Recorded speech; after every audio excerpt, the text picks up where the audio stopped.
What if a simple decision to help your family, to chase a little extra income, turned into your final act? What if the last promise you made to your children was one you could never keep? This is the story of a journey that began with hope and ended with a horrifying mystery, the story of Ella Goodie. Her story isn't just a grim statistic. It's a heartbreaking tale about the quiet courage of a mother and the devastating vulnerability that comes with trying to make ends meet. Welcome to Say Her Name, a space where we honor the lives and tell the stories of Black women whose cases have been overlooked and whose names deserve to be remembered. We exist to ensure that their humanity is honored and their stories are told with the dignity they deserve. Please, before we begin, let us know in the comments below. What state or country are you watching from? Your voice is a part of this conversation. What you are about to hear is a story of a devoted mother's love, and the terrifying truth about the dangers she faced in her pursuit of a better life for her family. What begins as a simple work trip will unravel into a multi-state investigation, and a search for a woman who vanished without a trace, leaving behind only the ghost of her car on a dark highway. The missing persons case of Ella Goodie of Scott has been turned over to the Calcasieu Parish District Attorney's Office. 32-year-old Goodie was a rideshare driver last seen last year while giving a ride to 37-year-old Brandon Francisco of Mansura. In the small, close-knit town of Scott, Louisiana, Ella Goodie was the kind of person who made her community better just by being in it. At 32, she was the rock for her family. From a young age, she stepped up to care for her disabled mother and younger brother, a responsibility she embraced with a profound sense of duty and love. She didn't see it as a burden, she saw it as her purpose. Friends and family describe Ella with words like strong, brave, and generous. They'll tell you she had a good heart, a warmth that radiated from her and touched everyone she met. Life wasn't always easy, but Ella faced every challenge with a positive attitude. Her focus was singular, providing the best life possible for her two daughters, whom she cherished more than anything. They were her world, her motivation, and her reason for everything she did. She was a shining star who dedicated her life to her family. In early 2022, seeking a new way to supplement her income, Ella was encouraged by a close friend to try something new, working as a rideshare driver for Lyft. She was initially hesitant. The thought of having strangers in her car made her uneasy, but the financial potential was undeniable. She quickly grew more comfortable with the work, and eventually, she began to offer rides independently, a decision driven by the simple desire to earn more money for her family. She was hustling for her girls, taking on extra jobs to make sure they had everything they needed. It was this quiet, everyday ambition that set the stage for the tragedy to come. The gig economy promises flexibility and opportunity, but it often comes with unseen risks. For Ella, her car wasn't just a vehicle. It was her office, a place where she put herself in close contact with the unpredictable nature of strangers, all in the name of love and responsibility. Have you ever considered the risks people take just to provide for their families? The late nights, the long hours, the constant exposure to the unknown? Think about what you'd be willing to do for the people you love most. Share your thoughts in the comments below. What do you think are the greatest dangers faced by gig workers today? Your perspective might just help someone else stay safe. The story of Ella Goodie is a stark reminder that even the most selfless acts can lead to unimaginable danger. And on March 9, 2022, one such act set in motion a chain of events that would leave a family shattered and a community searching for answers. The morning of March 9, 2022, began like any other for Ella Goodie and her daughters. The Louisiana air held the promise of a warm spring day, and the usual routine of a busy family filled their home. Ella, ever the dedicated mother, was preparing for a day trip. She was to drive a passenger to Houston, Texas, a journey of roughly 240 miles. A significant trip, but one she had likely prepared for with the precision of a professional. As she said her goodbyes, she made a simple promise to her girls, one that hung in the air with the weight of her devotion. She would be back by the time they returned home from school. It was a promise built on love and routine, a small reassurance that cemented her place as the constant, reliable force in their lives. No one could have known then that this casual goodbye would become a permanent farewell. And this simple promise, the last one her children would ever hear from her. Ella's decision to take this trip was a calculated one. a path she chose to maximize her earnings. She wasn't driving through the official Lyft app this time, but independently. While it offered her a higher cut and freedom from the app's fees, it also stripped away the crucial safety nets that come with rideshare services. The GPS tracking, the passenger verification, the emergency features. This independent ride, a small gamble to put more food on the table, opened a door to the unknown, leaving her vulnerable in a way she never anticipated. As she drove away from her home in Scott, Louisiana, she was captured on surveillance footage. A simple black Audi Q5, a car indistinguishable from thousands of others on the road, carrying a woman with a good heart and a deep-seated hope for her family's future. The footage shows her car traveling along the I-10, heading west toward Houston. The trip, for all intents and purposes, appeared uneventful. But a strange and haunting detail would emerge later. Approximately 12 hours after her car left Scott, surveillance cameras captured it on its return journey. The vehicle was back on the road, heading toward Louisiana.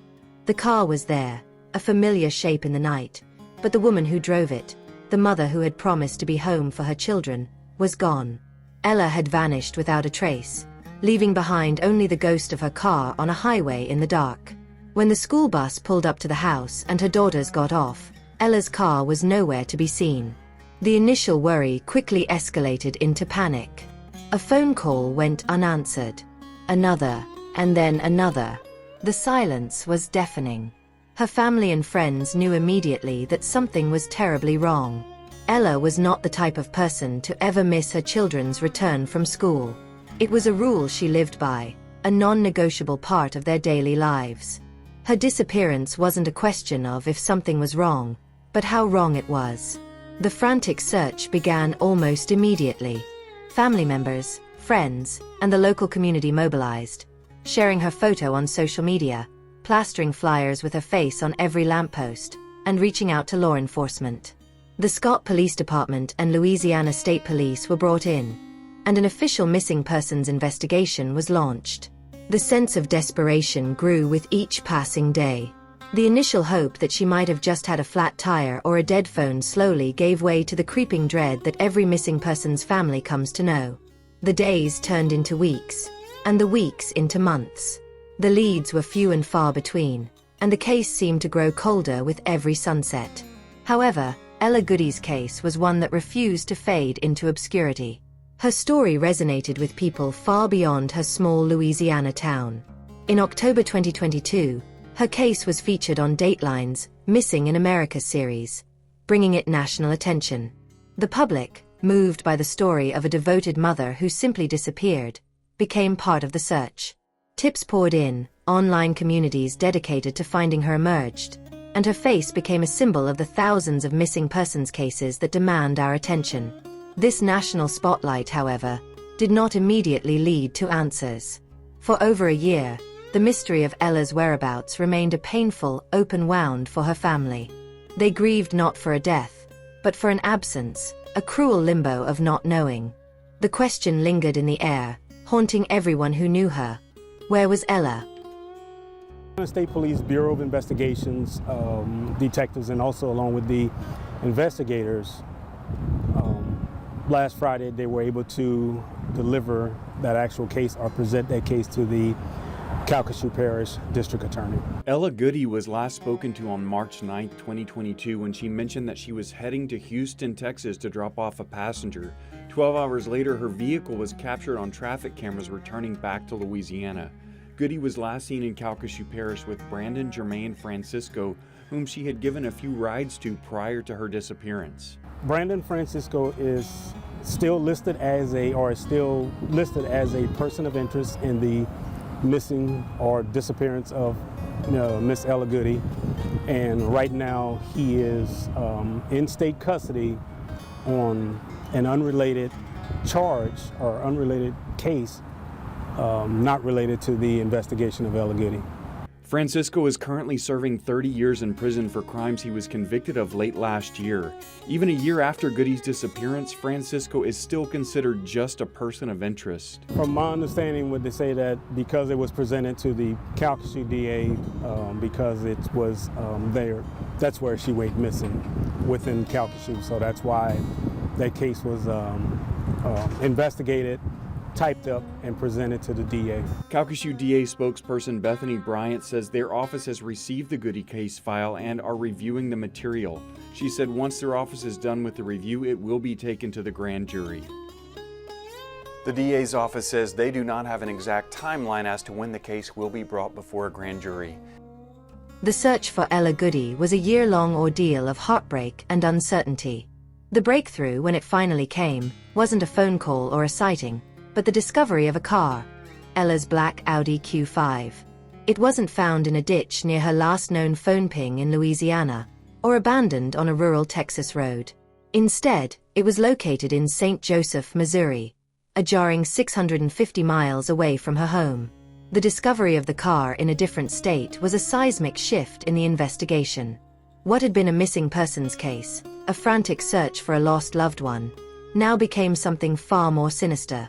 The distance itself was a chilling clue, suggesting that Ella's disappearance was not a random act of misfortune but a deliberate and violent crime, one that required a perpetrator to travel hundreds of miles to dispose of the evidence.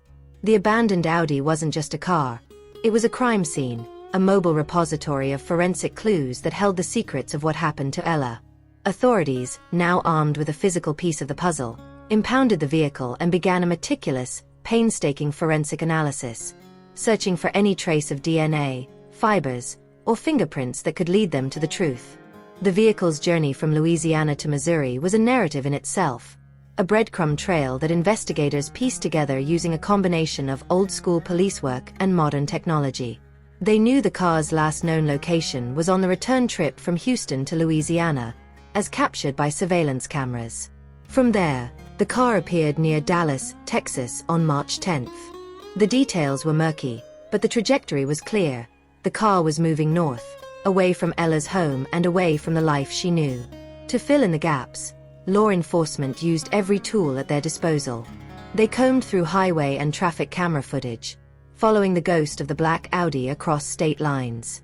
Each new surveillance image, each new timestamp, was another clue in the timeline of Ella's final hours. This painstaking work of tracing a vehicle's movements across state lines showed the methodical dedication of the investigators, turning a seemingly unsolvable mystery into a tangible sequence of events. Ella's cell phone also provided a key piece of the puzzle. Her phone last pinged from the region around Iowa, Louisiana, helping investigators narrow down the initial search area. While the ground search of a 50-mile radius around that ping yielded no immediate results, the data from her phone provided a critical anchor point in the investigation timeline. It confirmed the last known location of her and the vehicle before they disappeared into the vast expanse of the American highway system. This reliance on technology underscores a critical question in modern crime solving. What do you think is the most crucial piece of evidence in a missing persons case like this? Is it the physical evidence from the crime scene, like fingerprints or DNA? Or is it the digital trail, the phone pings, and the surveillance footage that tells the story of the victim's last known movements? Let us know in the comments. As the forensic analysis of the Audi began, investigators confirmed what they had long suspected.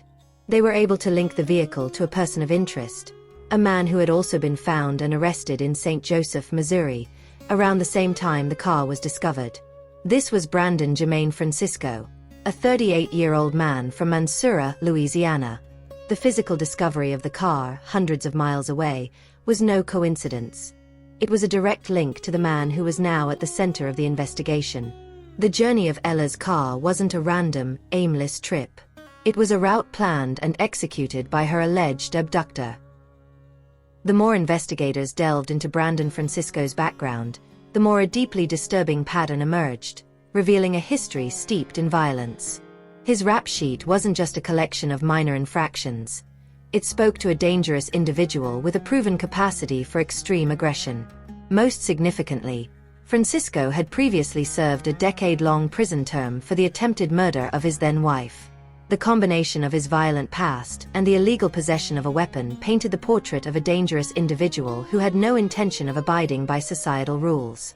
The meticulous work of law enforcement, gathering evidence from surveillance footage, vehicle forensics, and witness statements, culminated in a significant step towards justice. In November 2024, A federal grand jury formally indicted Brandon Jermaine Francisco for Ella's murder. This federal indictment was a monumental development, laying bare the chilling details of what investigators believed transpired on March 9, 2022. The primary charge against him was carjacking resulting in death. The indictment alleged that Francisco forcibly carjacked Ella's vehicle and that this act, carried out with a 9mm handgun, directly resulted in her death. This indictment, however, did little to quell the profound grief that had consumed her family for over a year. The arrest and the formal charges confirmed their darkest fears, transforming a heartbreaking mystery into a brutal reality. Ella's mother, her daughters, and her siblings were left to grapple with the knowledge that she was a victim of a violent crime, not just a person who had vanished. Her loved ones, who had poured their energy into the desperate search, now faced a new and equally difficult battle: the long, arduous road to a court date. The indictment in November 2024 came a staggering 2.5 years after Ella's disappearance. For a family living in a state of suspended agony, every day without a clear resolution is a day lost to uncertainty. The length of the investigation and the perceived elusive nature of justice have been a source of immense anguish. They are caught in a system that moves at a glacial pace, where every legal motion, every hearing, and every delay prolongs their suffering. Even with a suspect in custody, and with the details of the crime now outlined in a federal indictment, many questions remain unanswered. The legal process focuses on proving guilt, but it often leaves the emotional and human elements of the story in the shadows. The family still grapples with the question of why. Where is Ella? This is the most painful and central question, and one that may never be fully answered. The location of her remains, the specifics of her final moments, these are the details that her family needs to begin the process of true healing, but which the legal system may not be able to provide. And as for why the case is in the hands of the Calcasieu DA, that's because GPS cell phone records track her last known movements to Iowa, and a search was conducted in that area last April. Now, it's important to note that state police told us that Francisco is still considered a person of interest in the Goodie case. We reached out to his Alexandria-based defense attorney, Tiffany Sanders, and she told us that she wasn't aware that the Goodie case had been handed over to the Calcasieu DA. She sent us this statement: "Today, my office received information as to my client being named as a person of interest in an ongoing matter. Through unknown means, it was discovered that the investigation is still in its infancy, although over a year has elapsed. I do not want to try this case in the media and intend to adhere to the Louisiana rules of professional conduct to provide guidance on pre-trial publicity. My client has not been charged with any crimes regarding this matter and vehemently maintains his innocence." And there's no timeline for when the case could reach a grand jury. The tragic story of Ella Goodie is more than just a recounting of a crime. It is a powerful reminder of the hidden vulnerabilities that exist in our modern world and the collective responsibility we share to protect one another. Ella's case poignantly illustrates the immense risks faced by individuals in the gig economy, where the desire for financial independence can expose a person to the unpredictable dangers of interacting with strangers in isolated environments. Her decision to drive independently, an act of sheer determination to better her family's life, ultimately removed the safety nets that could have saved her. This story underscores the urgent need for enhanced safety protocols, robust background checks, and readily available emergency features for all gig workers. Furthermore, Ella's disappearance highlights a persistent and painful reality in our society: the systemic challenges faced by the families of missing Black women, who often feel their cases receive less urgency and media visibility. It is a call to action for greater community involvement and transparent, efficient investigations for all missing persons cases, regardless of race or circumstance. Ultimately, Ella Goodie's story remains a poignant reminder that behind every true crime headline is a person with a family and dreams. It is a testament to the resilience of a mother's love and the devastating impact of violent crime. If you want to honor her memory and support the search for justice, hit the subscribe button and share her story with someone you know. By keeping her story alive, we not only pay tribute to Ella's life, but also contribute to a world where those who are most vulnerable are better protected.